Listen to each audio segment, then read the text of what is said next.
You have to build a program deep enough that when people get elected, they know what they're going to do from the first day, or they get absorbed by the old order. So we're going to develop a 4P program over the next year and a half. If we had total control in January of 13 at every level, school board, county commission, city council, what policies would we implement? What processes would we implement? What personnel could actually get the job done? And how do you get public support for it so you can sustain it? Because I don't want us to win one time and then get crushed because people didn't understand what we're doing. So if you have that happen, let me go back to the argument, because I think the first phase is to win the argument. I'm going to give you 3 questions that I believe are going to define America for a generation. And they're not complicated questions. Who are we?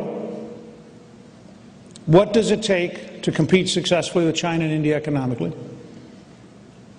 What threatens us, and how do we keep America safe? Those are the 3 questions. And the difference between the secular socialist left and the rest of us is so startling that when you get to this level of basic values, we are a 70, 80, or 90% country, and they're in somewhere between a 9 and 15% minority. But you've got to get to these values. First one, who are we? My personal belief is we are historically a people endowed by our Creator with certain inalienable rights, among which are life, liberty, and the pursuit of happiness. Now, I am prepared to polarize the country on that issue. And let me explain why.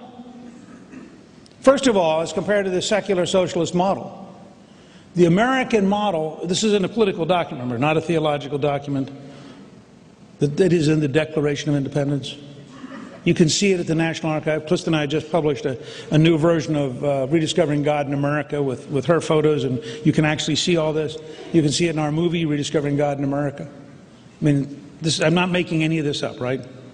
It is a fact that our founding fathers wrote a document in politics and said, we are endowed by our Creator with certain inalienable rights, which means each one of you is sovereign.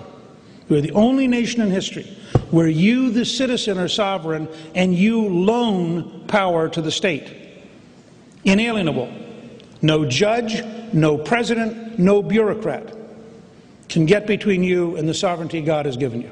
This is a core argument about the nature of America. It's the core reason that the health bill is crazy. Page 26 of the House Health Bill.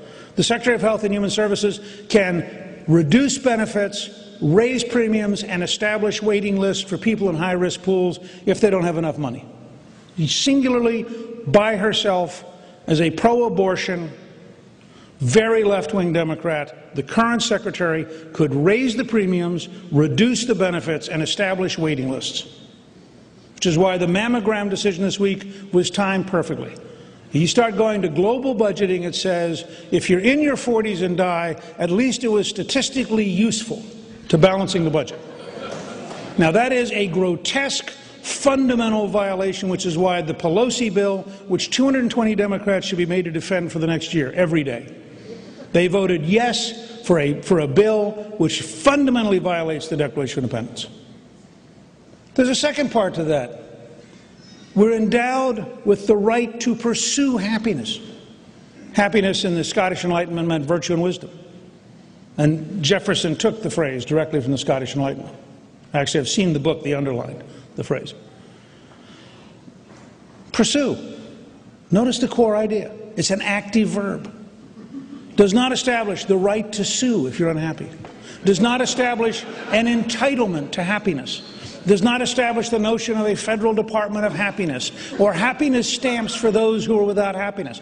Does not create the right to redistribute happiness. And so and by the way, the right to pursue was implicit in Captain John Smith in the very first summer saying in Jamestown in 1607, if you don't work, you won't eat. And he didn't say it to the poor, he said it to the aristocrats.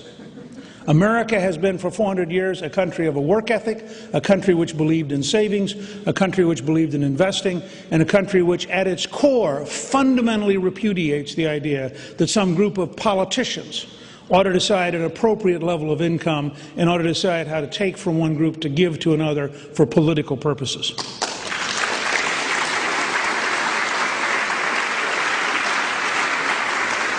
Second, what do we have to do to compete successfully with China and India? I have a very simple model. My two grandchildren, Cliff and I, are going to go and see Maggie dance at the at the Fox Theater in the Nutcracker Suite. Any of you who'd like to get tickets, if you'll see us, we'll be glad to allow you to watch her. Have you come to us and watch Maggie with us. But Maggie's 10, Robert's 8. One of my major goals in my remaining years as a citizen is to try to ensure that our country is reformed adequately, that they will be in the most prosperous, most productive, most creative country in the world, because if they're not, they won't be able to sustain the national security system necessary for their freedom. And so I have a very simple test. I want to again polarize the country in a very simple test question. Do you believe we are better off to appease the Chinese and decay gracefully while the Chinese become the dominant power on the planet, or do you think we should roll up our sleeves, do what it takes, get our act together, and compete successfully so we remain the most prosperous and strongest country on the planet? Now, that's a fundamental choice. But if you're serious, if you do a business case study and you look at China and India, if you are serious about us remaining the most creative and most productive country in the world, you have to end up fundamentally rethinking litigation, regulation, taxation, education, health, energy, and infrastructure. And unless you do all those, you're not going to be able to succeed. I did 2 novels on World War II, Pearl Harbor and Days of Infamy. December 7th, 1941, the Japanese attack us at Pearl Harbor. August 1945, the Japanese surrender. 44 months. In 3 years and 8 months, we mobilized 15,500,000 people in uniform. We built the B-17, B-24, B-29. We built 4 cities and 29 facilities for the atomic bomb.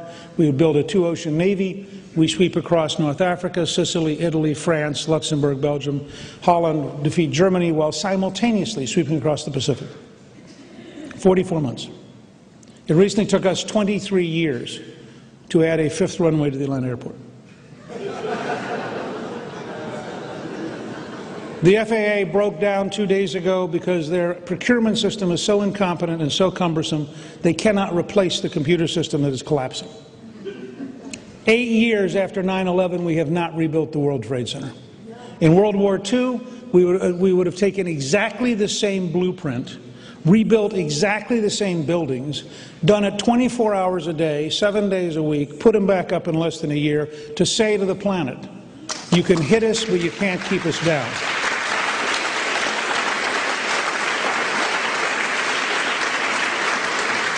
I spent 8 years in the Bush administration with tremendous help from Vice President Cheney and others, having a chance to go as an advisor in the executive branch, having spent 20 years in the legislative branch. This system is broken, and you have to think about replacement, not reform. And the first fight I'd pick there on the question of competing is simple.